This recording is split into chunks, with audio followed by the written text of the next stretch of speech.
forum is actually meant. The forum is meant for revision. So I intended to revise the area that you were given some assignment to go and do at home. And there were two key areas, that is nationalism in Africa and the contribution of African leaders, or the biographies of Kenyan leaders, which is in paper 1. Nationalism is in paper 2. Now, because in essence, then this revision is meant to help us prepare for the exam. And the exam in question here is the opener exam. The opener exam, which tackles paper 1 work, then I'm informed that I can revise the contribution of African leaders, sorry, Kenyan leaders, and that is the biography of Kenyan leaders, and that is what we intend to do as one of our main objectives then at the end of the session. I can see someone has raised a hand.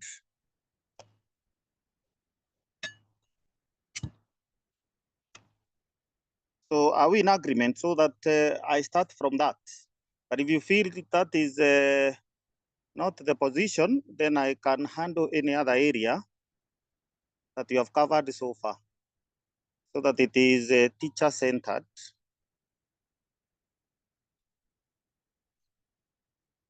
There are those raising the hand, then we can unmute them.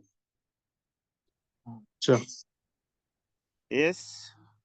Where do geography students go? Yes. Where do geography students go? In geography? Yeah. No, me, I was told I was supposed to take through history by Mr. B. What? I don't know. Yeah, Excuse me, sir. Mr. Munene. Yes. It is history, eh? You just continue. Oh. Yeah. Okay, so I wanted to understand, is it okay that I take them through the biography of Kenyan leaders as a way of revising? Because I'm told the forum is about revision, not syllabus coverage.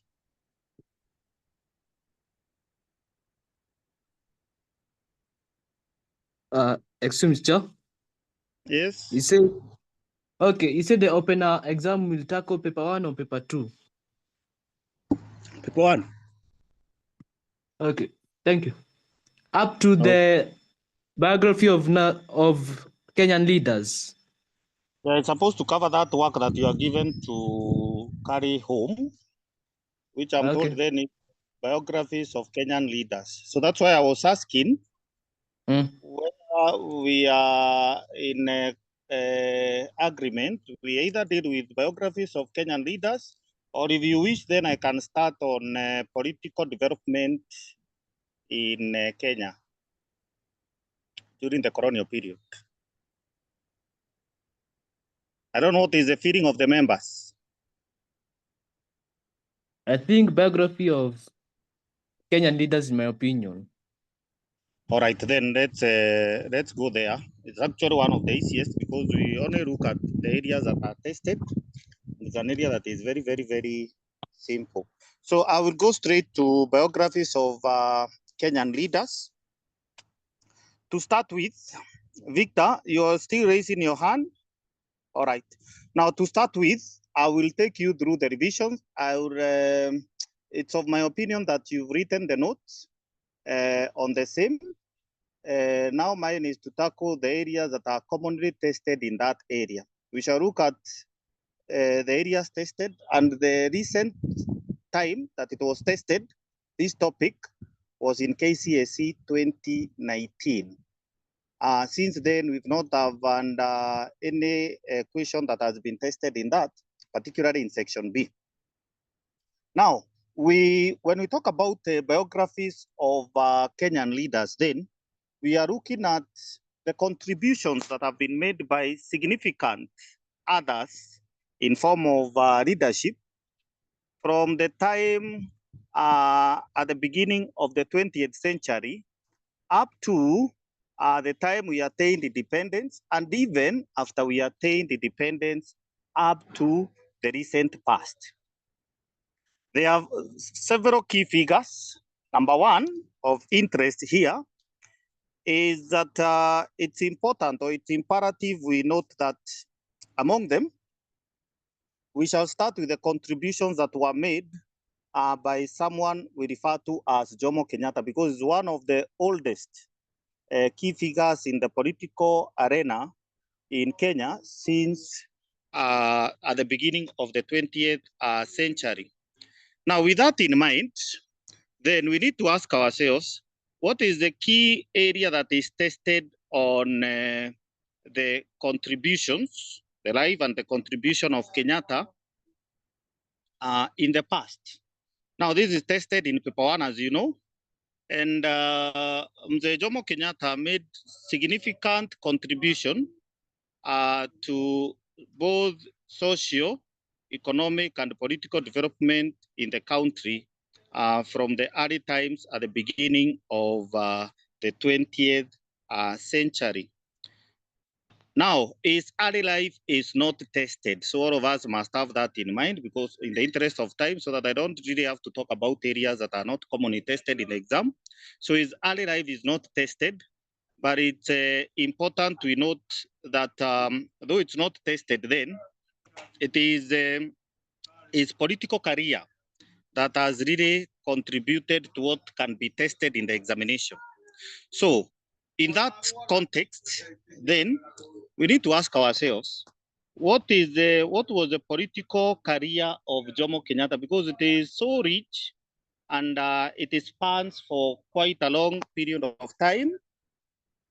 And we want to look at is the contribution to socio-economic and political development in Kenya, which of course now will touch the period before we attained independence, which is actually in periodization, a period on itself. And then his contributions then after independence, where now we look at him as the founding president of the Republic of Kenya after 1963. But we want to see and understand who is Kenyatta in terms of political career first, before we go to what is tested in the exam, because I'll give you a question, then we look at the answers that you're supposed to answer in respect to that. Now, in his political career, Kenyatta joined what his first interest in politics can be traced when he first joined the Kikuyu Central Association. The Kikuyu Central Association, it is one of the early political associations, and this happened in 1924. This happens in 1924, where he was elected as the party, secretary there. Then also in his political career, he founded the first newspaper. That is the second now political engagement. He started what we call the Kikuyu Central Association's newspaper, popularly known as Muigwidania, in which then he talked about the grievances that were faced by the Africans there. Then imperatively, it's also important to note that, again, Kenyatta was sent by the Kikuyu Central Association to London to present a petition to the British government concerning the large grievances by the British government, and which were not resolved. Now, this one takes us back to the topic where we talked about the socioeconomic development during the colonial period. Remember in 1923, I know you talked about something that we refer to as a paper that was sent to the colonial secretary in Britain, And that paper then, and all the grievances then for the Africans, for the Asians, for the European, and in which then the colonial secretary was supposed to give a verdict on the issues that were affecting the Africans then. And that paper, among the issues that were raised among the Africans is that the issue of land alienation, the African demanded for their land to be returned to them. However, that did not happen. And that then opened what we called a can of worms, which made now the Africans to demand for more, to demand rather for their land to be returned to them.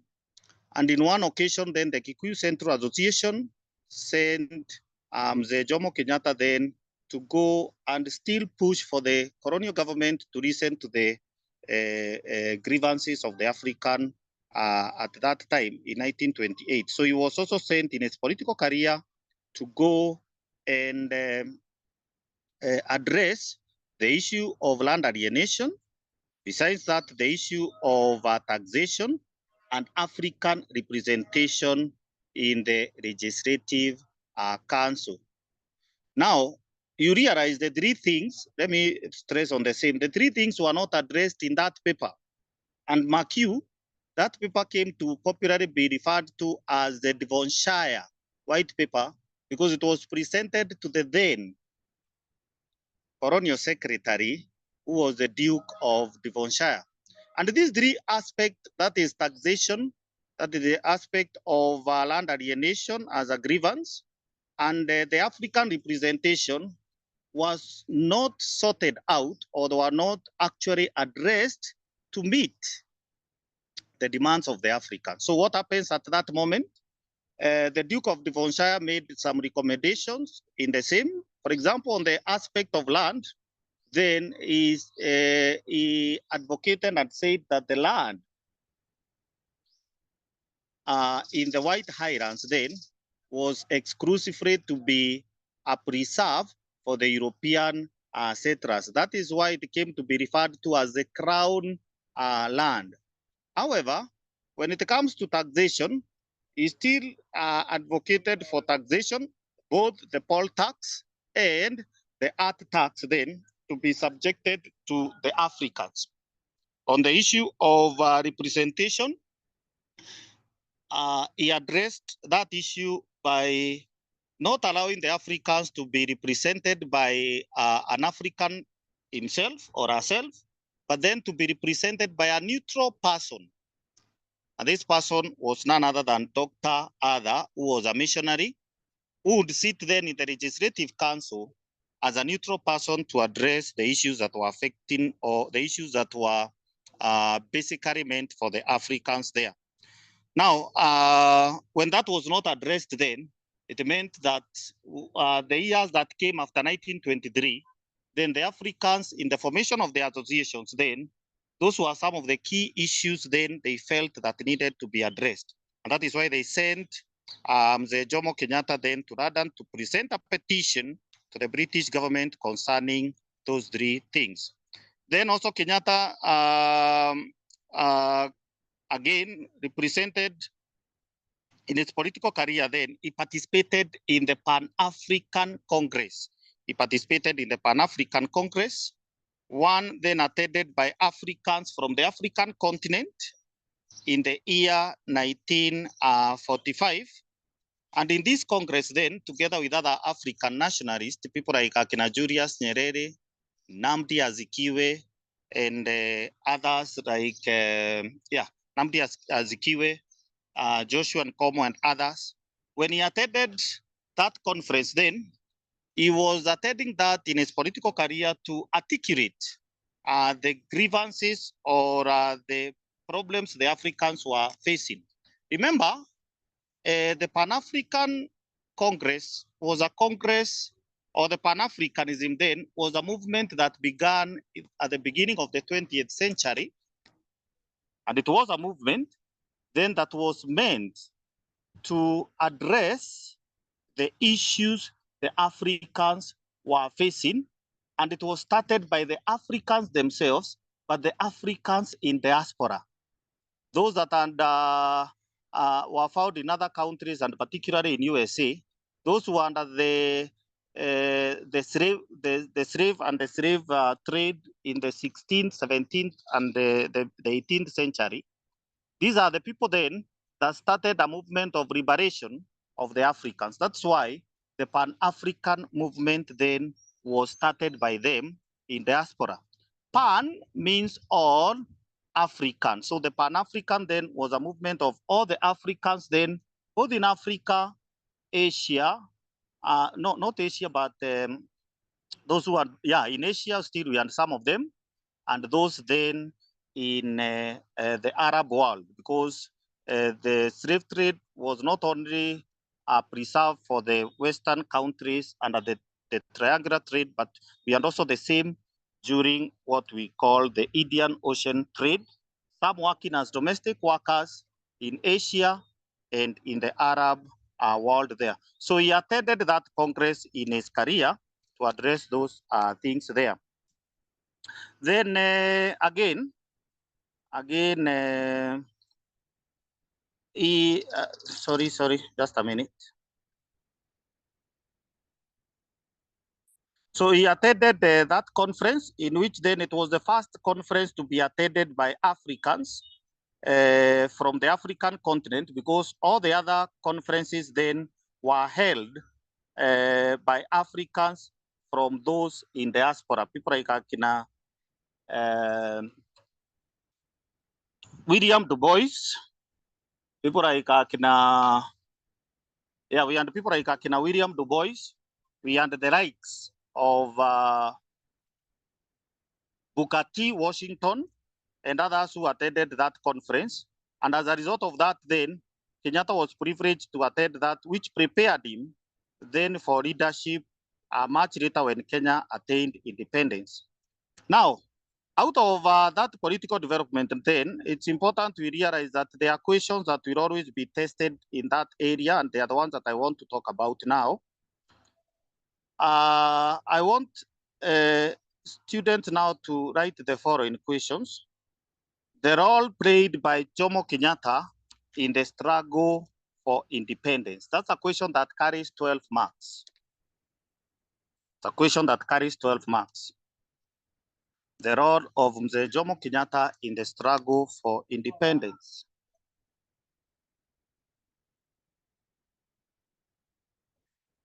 One, I've said it carries 12 marks, and I've said the last time this area was tested was 2019. So it's an area that can be tested any other time in KCSE, either this year or the time that you'll be doing your examination. So you really need to take it seriously. One, his role in the struggle for independence. That is now before we attained independence. Now, he was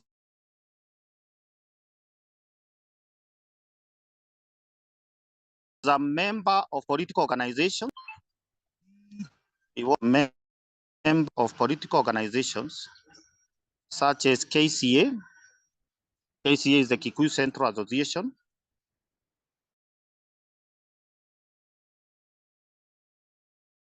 Kenya African Union and Kenya African National Union.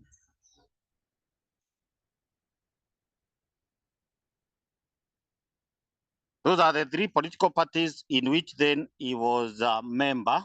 One, the Kenya Central Association, the Kenya African Union, and the Kenya African National Union, KANU, which now fought for independence. Number two, through the Kikuyu Central Association magazine, yenye tumeongelelea just a few minutes ago, through the Kikuyu Central Association magazine, known as Muigwithania, Kenyatta championed for African unity and culture.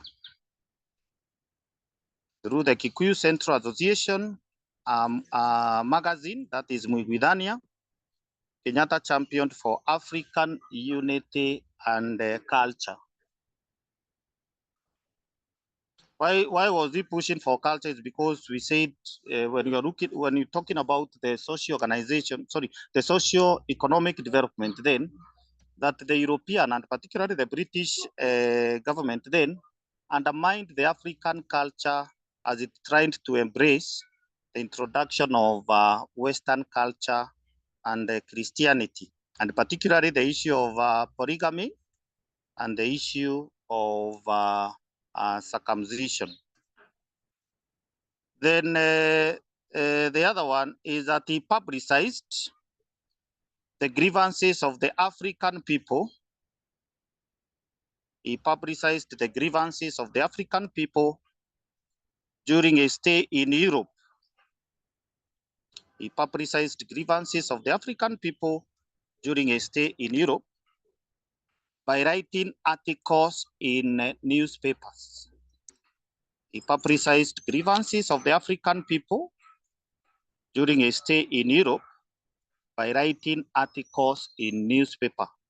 So when he was called to go to London, then even when he was there, he still pushed for the white people to address the key grievances the Africans were facing. Number 4, he attended the international conferences. He attended the international conferences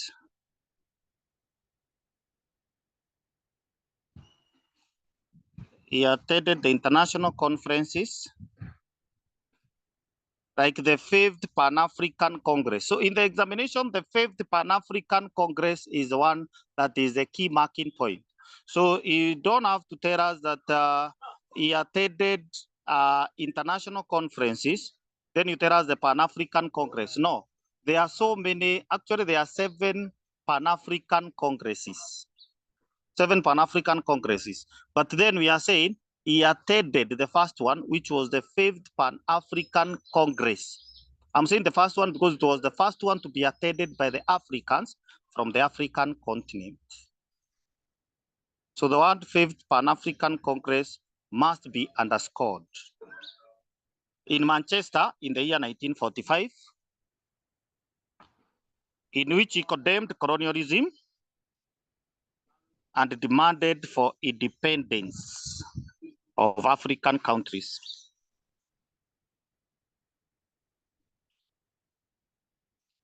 Then the other point is, as the president of CAU, CAU is the Kenya African Union. As the president of the Kenya African Union, he traveled across the country addressing rallies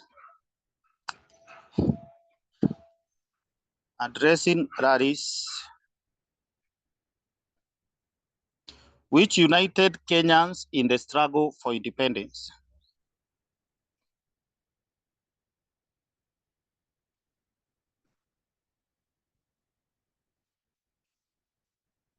As a member of CAU, he traveled across the country addressing rallies which united Kenyans in the struggle for independence. Of course, this happened between now the period 1946 up to 1952, because from that time then, after the declaration of the state of emergency by Sir Evelyn Barin, then all political outfits were banned, and particularly the Kenya African Union.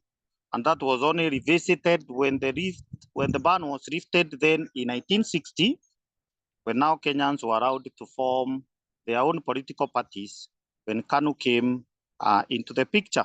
Then the other point quickly, because of the time, he united the radical and moderate nationalists.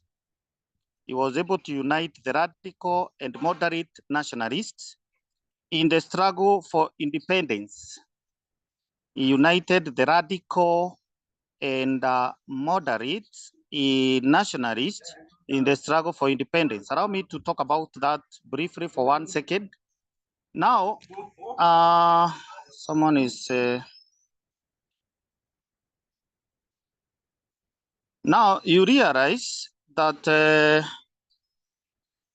in the whole process, From when Kenya African Union was formed in 1945, the reason for the formation of the Kenya African Union then was to assist the first African nominated in the Legislative Council to address the issues then affecting the Africans in the legislature or in the Legislative Council. That was none other than Eliud Madu. Now, he needed to be assisted then in doing the same through research by the Africans. That was the main aim initially. And but the movement now became widespread as it settled in trying to address matters that went beyond the Legislative Council to matters that were affecting, or the grievances that were affecting the Africans across the board. And as a result of that, that movement then, the colonial government changed it to Kenya African Study Union, so that then it would stop the political growth of that movement then across the country. But no sooner had they formed and changed it to KASU, than then some members within the Kenya African Union then decided that that was not going to be changed. And for them, they wanted the party to retain its original setup, that is the Kenya African Union. And these members then are the ones that became the radical members. Now, the radical members by 1948 were led by the people like Akina Bildad Kagia, Achieng Oneko, and others there. But then there were those moderates then who thought that the struggle for independence then needed to have what we call a negotiation approach. And it was led by the likes of Akina Kenyatta, led by the likes of the people like Akina James Gishuru. But then the radicals demanded that then the only way then was to use force to force the white people then to grant Kenyan self-determination or independence. In between them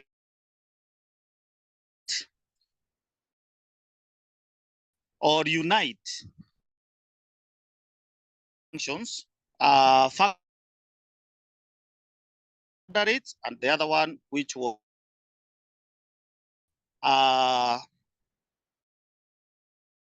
then we are saying at that moment then the moderate nationalist then in here we shall be talking about when we come back. In that respect then, again, it is important to note that another point on the same,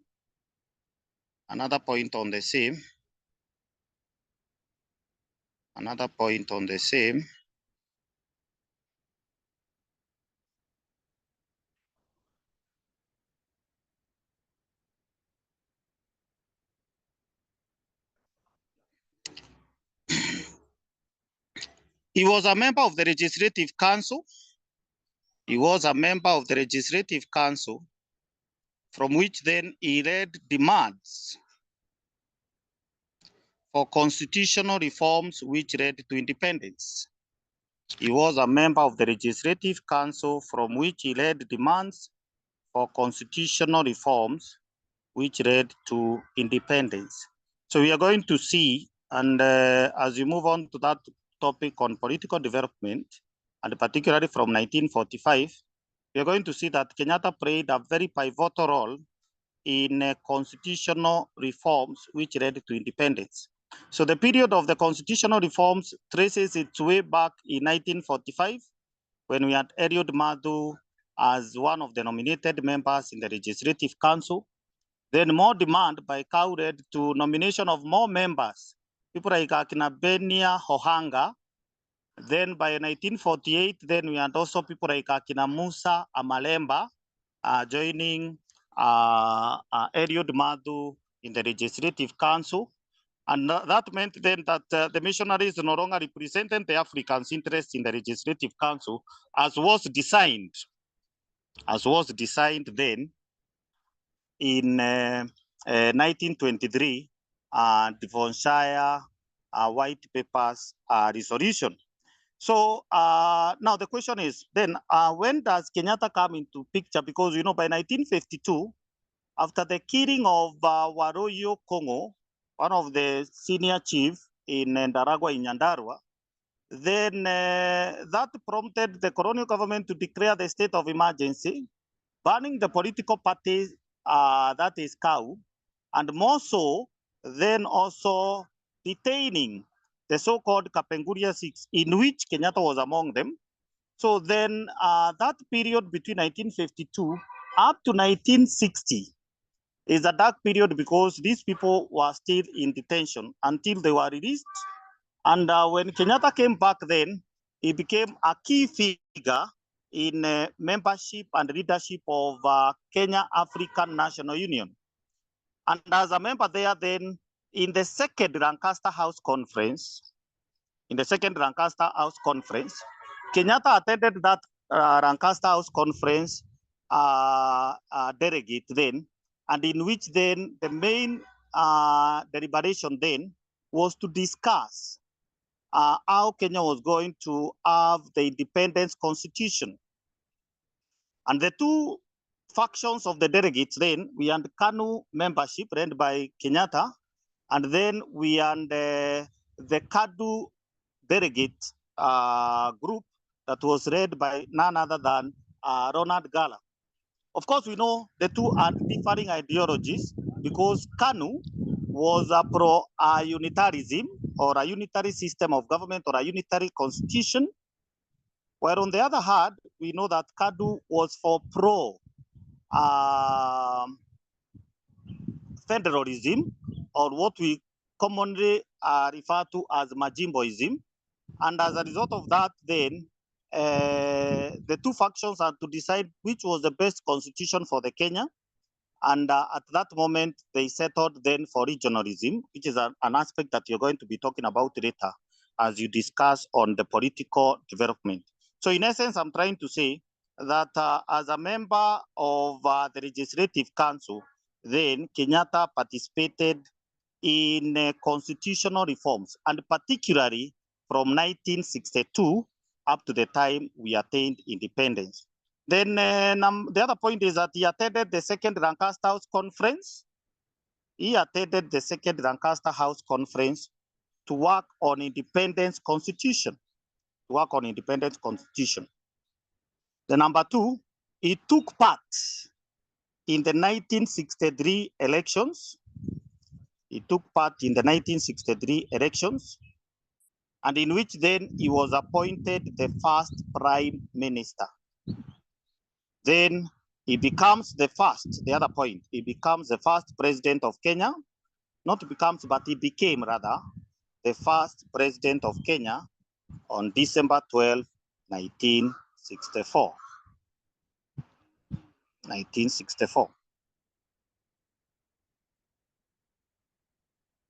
That is now Kenyatta. So it seems like we'll only now be able to handle that.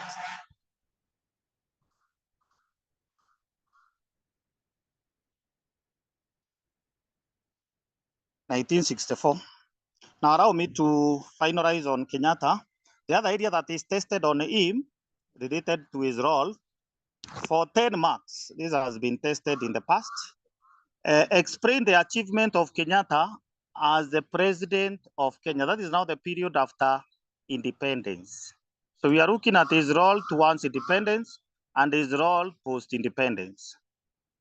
So for 10 marks, explain 6 achievements of Kenyatta as a president of Kenya, or rather as the founding president of Kenya. 1, I can see there are some people with questions. I'll be addressing them once I'm through with this. I will take the least time possible. Number 1, Kenyatta united people of all communities. Kenyatta united all people of all communities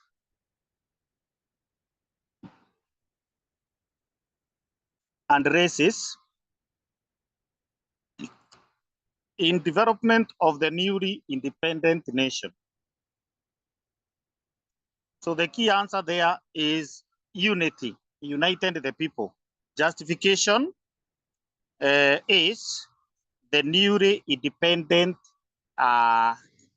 nation. The other point, the answer is introduced and popularized. Introduced and popularized the ideals of hard work.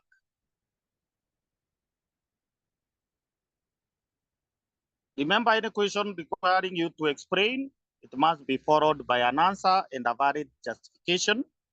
So I'm saying introduced and popularized the ideal of hard work. That is the answer. Through the Harambee philosophy,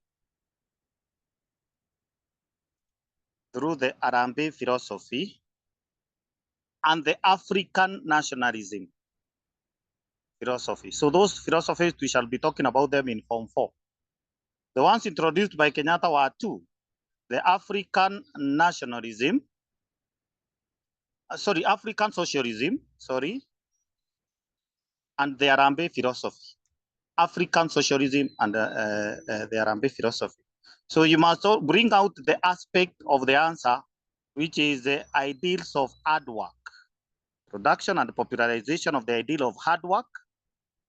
Then the justification is you give an example of how that was done through the Harambee philosophy and the African socialism. And I've seen there's a whole topic in Form 4 where we shall talk about that. Number 3, quickly, he expanded social facilities in the country.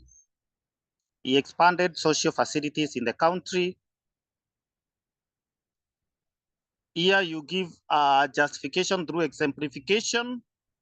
For example, you give examples here. That's what I mean by exemplification. Expanded social facilities. Yes, the answer justification, like education and health, by building more schools and hospitals. By building more schools and hospitals. He promoted regional and continental unity. He promoted regional and continental unity is the answer. Justification is by supporting the East African community and organization.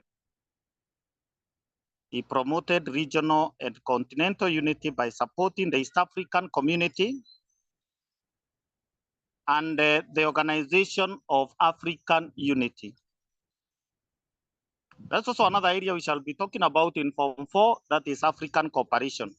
So Kenyatta was at the forefront of the establishment of the Organization of African Unity in 1963, which now replaced the Pan-African movement. That is now a continental body that united the entire of the African continent. But at the regional level, then in 1967, is spearheaded the establishment of the first East African community. This East African community, of course, ran between 1967 up to 1977. Then from there, because of political differences, ideological differences, personality differences between the three leaders, that is Kenyatta, Julius Nyerere, and the dictator of Uganda, that is Idi Amin, they differed, and that came crumbling, and the regional bloc came to an end. Now, when that bloc came to an end, what happens? Then it had to remain the same up to 2001. Then when we formed the second East African community, which is in place up to date. Now, we go to the other point. He supported liberation movement in Africa. He supported liberation movement in Africa. Liberation movement in Africa. In countries like Angola, Mozambique, and Namibia, by providing material and moral support. He supported liberation movement in Africa in countries like Angola, Mozambique, and Namibia by providing material and moral support. So the answer is liberation of movement in Africa. Examples of those countries liberated. By liberation, we mean those countries that attained independence much later. And among them, we had Angola, we had Mozambique, and we also had Namibia. How did he do that? He provided material support, financially, moral support together with other African leaders that had already and independent states. Then in pushing for these countries to attain self-determination. Then the other point is that he upheld principles of non-alignment. He upheld principles of non-alignment by he upheld the principles of non-alignment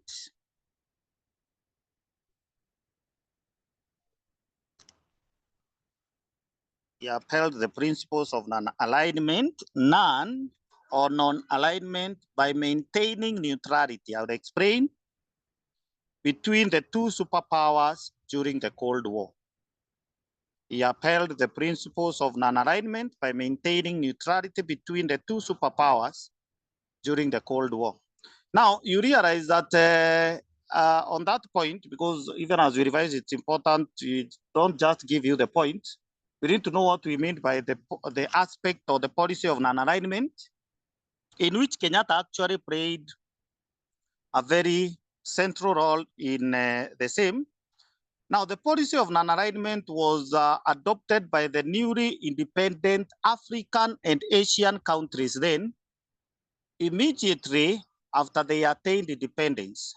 Why was this policy of non-alignment adopted? To non-align means to remain neutral, or a policy of neutralism.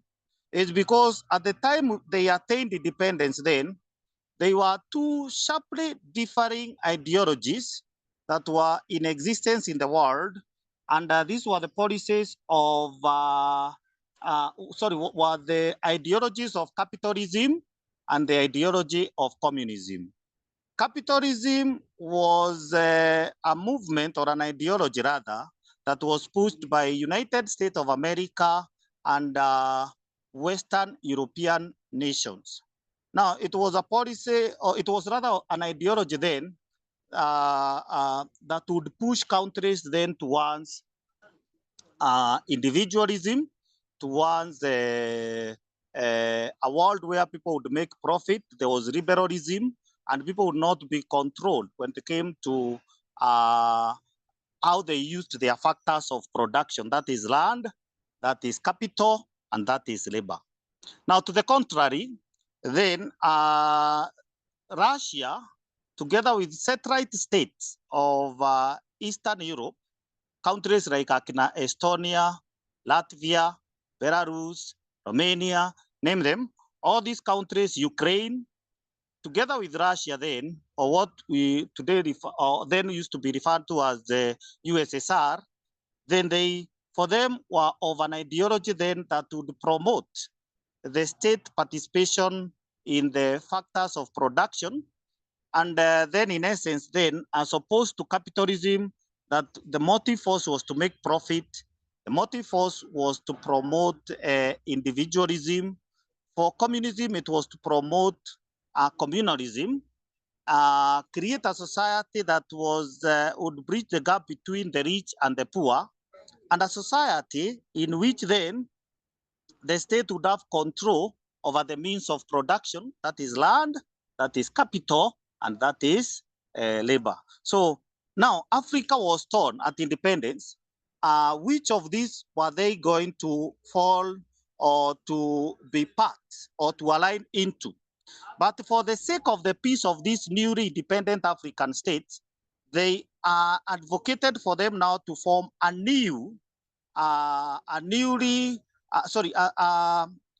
organization in which then the independence of African states then would not be undermined by the existence of these two differing ideologies of capitalism and communism. So for them, they decided not to side in any of them, but to have a mutual benefit accruing from both capitalist and communist state.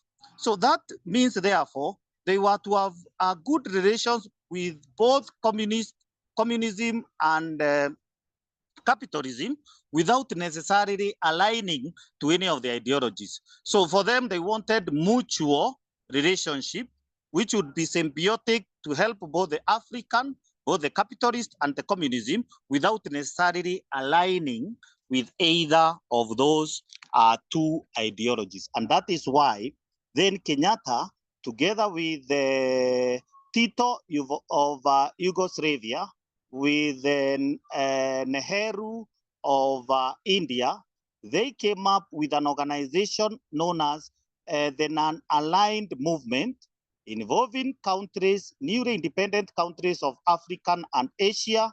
And that is how then Kenyatta became a central power in establishment of a policy of neutrality that would promote unity in Africa, Asia, and then push for neutralism when it came to those two systems there. I hope that point is when I say he upheld the principle of non-alignment by maintaining neutrality between the two superpowers during the Cold War, that would be key.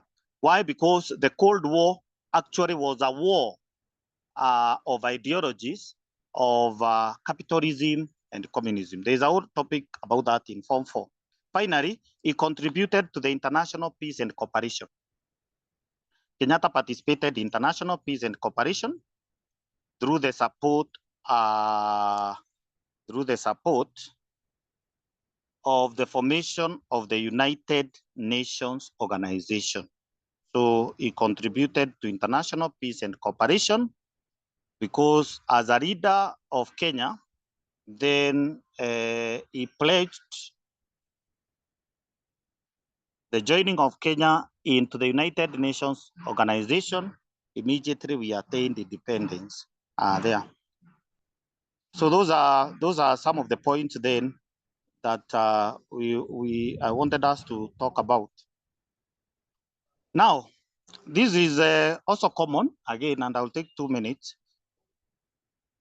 We shall be through with Kenyatta by the end of this session.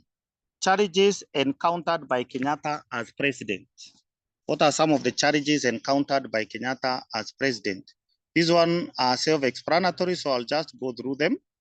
One, challenges encountered by Kenyatta as president. For 12 marks, 1, he faced opposition from the Kenya African Democratic Union, KADU, who I said preferred a federal system of government,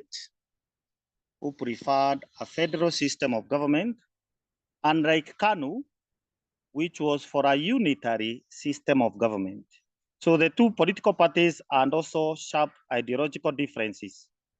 Opposition from Kenya African Democratic Union members who preferred a federal system of government, unlike KANU, which was for a unitary system of government.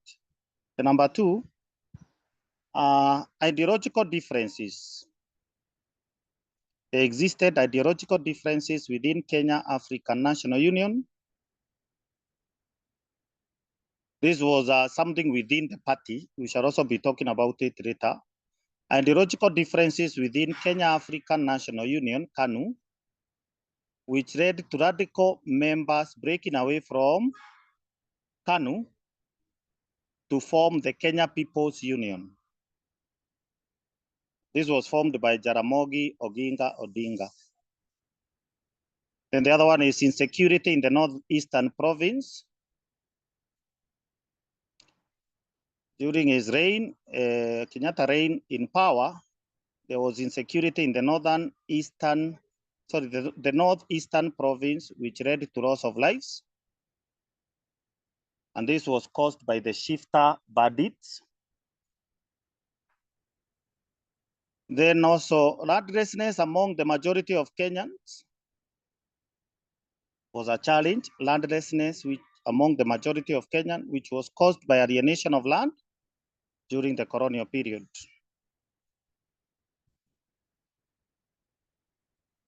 Poverty, ignorance, and disease was a major challenge.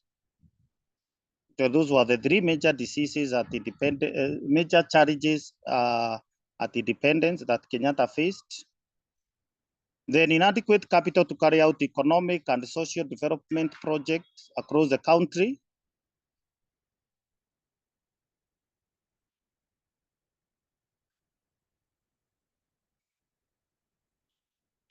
Poor transport and communication network. Political assassination of his critics like Pio Gamapinto, Tom Mboya, Josiah Kariuki or J.M. Kariuki, you've heard about him. Then finally, increase in ethnic divisions. Increase in ethnic divisions. As some communities felt marginalized in both national, political and economic development. I think we are through with Kenyatta. So any question testing on that area, then you should not have a challenge on the same. You should not have a challenge on the same. So I think on that, because my time is done, I'll take like 1 minute or two to get some questions or issues from your end.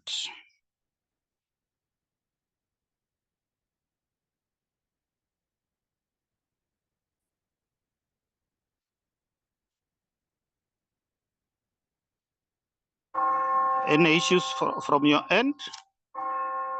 And as we see whether there are issues raised, then it is important because it's good also to remind you, other than that question, then you'll be remaining with Moi.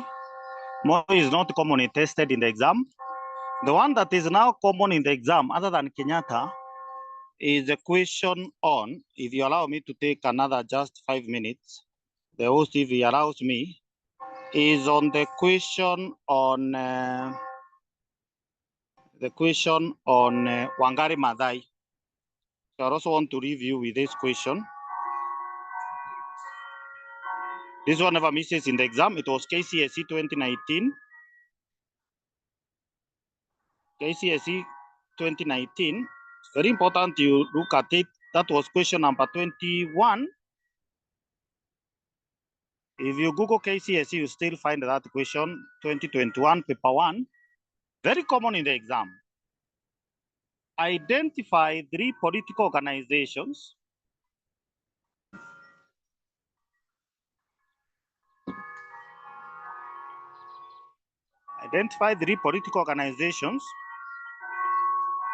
that Ronald Gala worked with in his political career.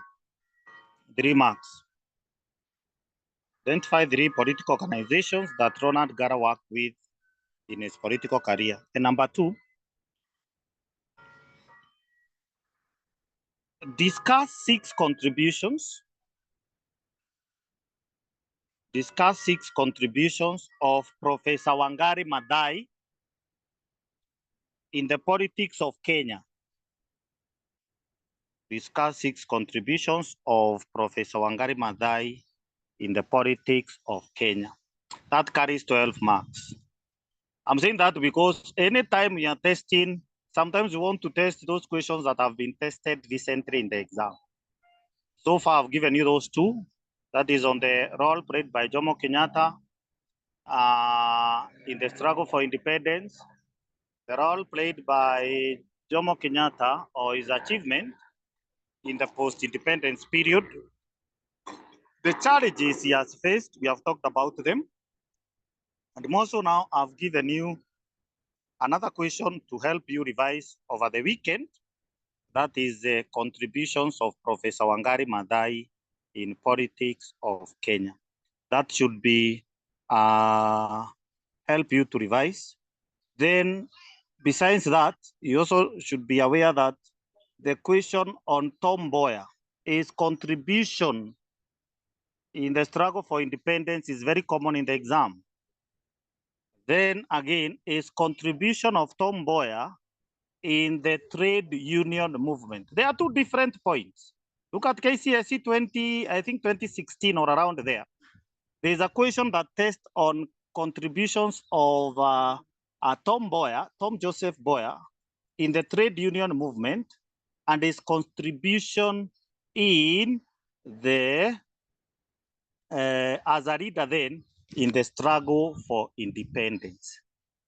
The two are very different, each carrying 10 marks. But because of the interest of time, then I will stop there so that then you can engage in another forum. Back to you, the host.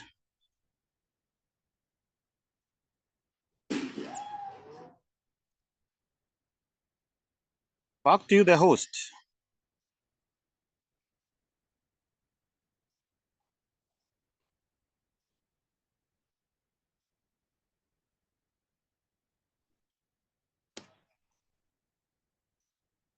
So if no questions, then I will leave it at that.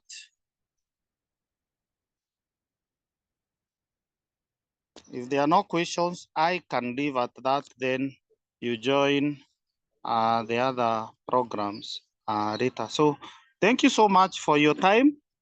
Hope to see you back.